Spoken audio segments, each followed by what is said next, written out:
Très très beau but, surtout Vinicius. Franchement, aujourd'hui, il était en mode Joga Bonito. Il était inarrêtable. Tout ce qu'il a entrepris, en tout cas sur le côté gauche, au niveau de l'élimination, de la prise d'initiative, sur les phases offensives, ça a été une dinguerie. Salut les fumiers, j'espère que vous allez bien. Aujourd'hui, victoire du Real Madrid face au Rayo Vallecano à domicile avec un magnifique but de Vinicius comme jamais, avec un bon Mbappé.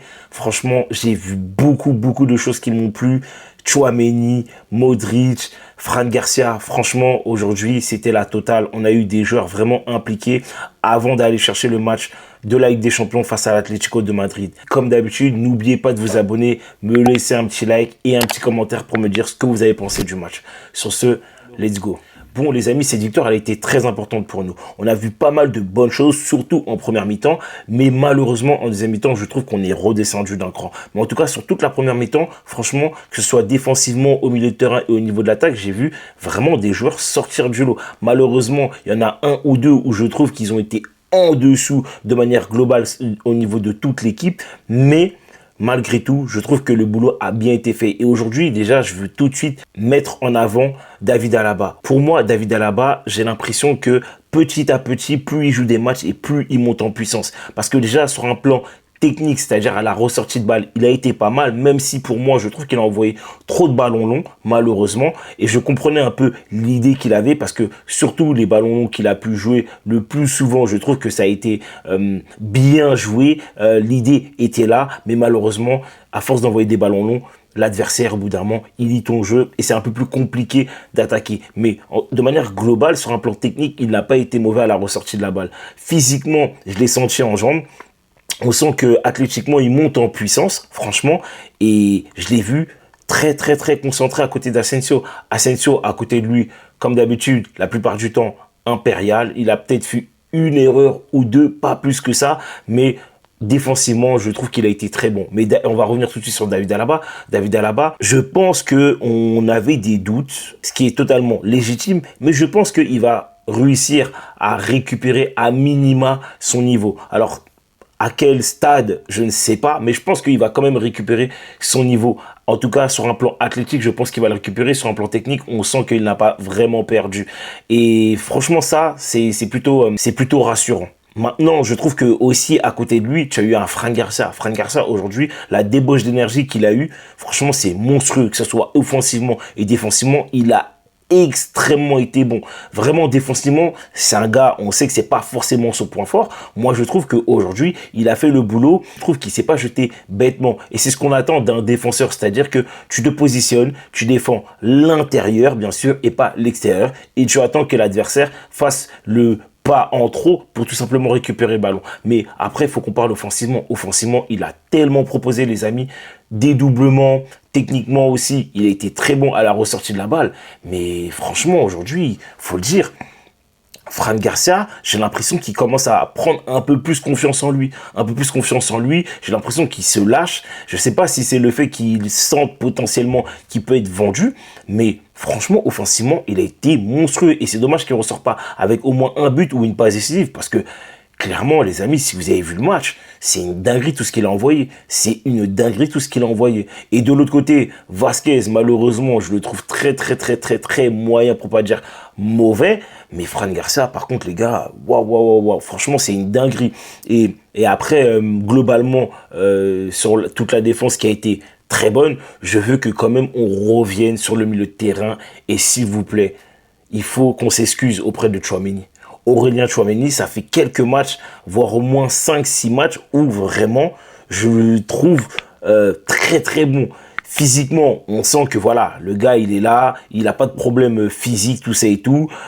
Athlétiquement, il envoie, hein, il est là, il est au duel, il gagne ses duels. Franchement, il paye pas de mine, on va le dire clairement. Mais techniquement, là, il montre des choses où je me dis, ah, enfin, techniquement, c'est vraiment propre à la ressortie de la balle, même sur les premiers ballons. C'est ça qui fait plaisir. C'est-à-dire que moi, en tant que premier relanceur, bien sûr que ça doit être Modric, mais aujourd'hui, il a montré qu'aussi que par moment, quand c'était le premier relanceur, il était capable de très bonnes choses.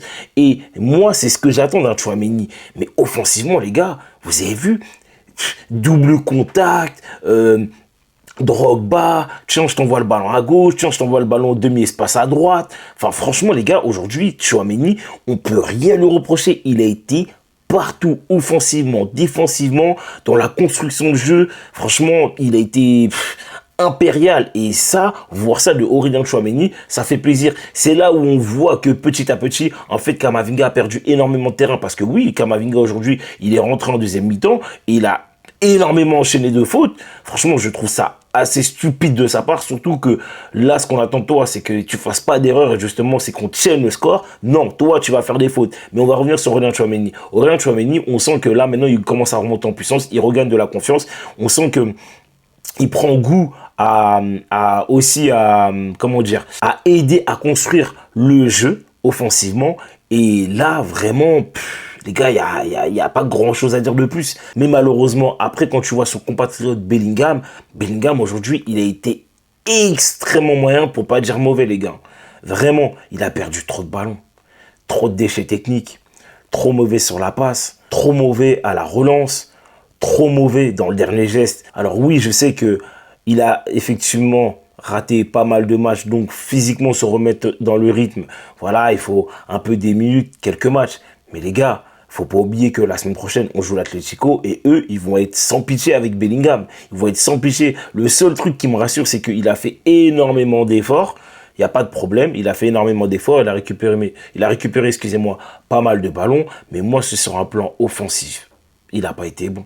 Il n'a pas été bon, il n'a pas été juste à chaque fois quand il a voulu prendre l'initiative de faire certaines choses. C'est dommage, c'est vraiment dommage. Et en plus, il sort avec une petite douleur au niveau du mollet. J'espère que ça va passer. Mais, Jude Bellingham, on attend mieux que ça. On attend mieux que ça. Surtout quand tu vois que ton compatriote Modric, aujourd'hui, il était en mode maestro, il était en mode magicien.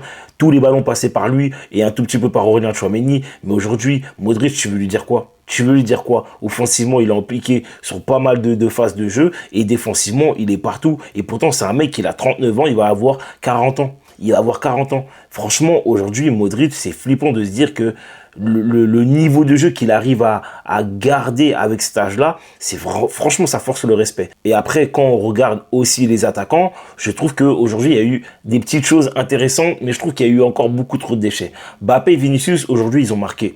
Ils ont mis de très très beaux buts, surtout Vinicius. Franchement, aujourd'hui, il était en mode Joga Bonito. Il était inarrêtable. Tout ce qu'il a entrepris, en tout cas sur le côté gauche, au niveau de l'élimination, de la prise d'initiative, sur les phases offensives, ça a été une dinguerie. Vraiment, ça a été une dinguerie. Mais là où il y a quelque chose qui me dérange, ça a été Rodrigo. Aujourd'hui, Rodrigo, je ne l'ai pas vu. Les gars, aujourd'hui, je ne l'ai pas vu. Alors oui, de temps en temps, il dézonnait, de temps en temps, il proposait, de temps en temps, il a essayé de faire certaines choses. Mais aujourd'hui, il a été extrêmement moyen. Franchement, je ne l'ai pas vu spécialement sur des phases de jeu où tu te dis, ouais, peut-être que là, il aurait pu avoir but. Franchement, aujourd'hui, il a été très timide. Alors, ça arrive. Il n'y a aucun problème parce qu'il faut dire que en ce moment, depuis le début de saison, je trouve que de manière générale, il a été, on va dire, très régulier, même si à un moment donné, je trouve il a eu un long creux, mais en tout cas en 2025, il est très régulier et ça peut arriver que forcément tu as une petite baisse de régime en sachant que mardi, tu as joué, t'es fatigué, forcément tes jambes sont lourdes, donc franchement c'est pas très inquiétant. Après tu as eu Mbappé aussi, Mbappé je trouve que son action où il marque son but c'est magnifique, il a eu certaines phases de jeu où il aurait pu marquer encore un ou deux buts, mais je pense il peut faire encore plus. Il peut faire encore plus, surtout que là, maintenant, quand tu vas aller chercher l'Atlético, il va falloir être clutch. Il va falloir être sans pitié, il va falloir proposer beaucoup plus que ça. Et moi, je n'aime pas quand il part dans le côté où il veut faire le genre playmaker. Ce n'est pas fait pour lui. Je pense qu'il n'est pas fait pour ça. Nous, ce qu'on attend, c'est d'un neuf qui propose dans la profondeur, qui se déplace dans les bons espaces et qui termine en fait tout simplement. Et aujourd'hui, je trouve il a trop voulu faire le jeu un peu trop playmaker et c'est ce que moi je le reproche. Il n'a pas été mauvais, il n'y a pas de problème, il a été correct, mais je trouve que Mbappé, il peut faire mieux et surtout, je veux le voir beaucoup plus impliqué dans les combinaisons avec Vinicius et Rodrigo. C'est là, moi, ce que j'attends de lui. Parce que la deuxième mi-temps, après, quand tu regardes, on a trop subi. On a trop subi. Le Rayo a trop gardé le ballon. Le Rayo a trop eu de phases où, en fait, ils auraient pu être plus dangereux, où ils auraient pu nous inquiéter. Alors, Lounine fait très bien le travail, il n'y a pas de problème. La défense a aussi bien fait son boulot, le milieu de terrain aussi, mais je trouve que on s'est trop fait peur.